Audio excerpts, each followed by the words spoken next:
men sizga bugun erim yomon yokida qaynonam unaqa bunaqa demoqchi emasman.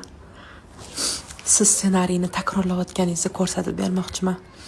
Ssenariyni takrorlaysiz, tepadan kelayotgan ajdodlaringiz, buvi dodingiz yokida ota-onangizni ssenariysini takrorlayotganingizni o'zingiz bilmaysiz. Bundoq qarang, o'xshashmi? Ota-onangizning hayoti siznikiga o'xshashmi? Bundoq qarang. O'xshab ketadimi? Yokida buvi dodingizni gap so'zlarini takrorlayotganingiz bilinadimi?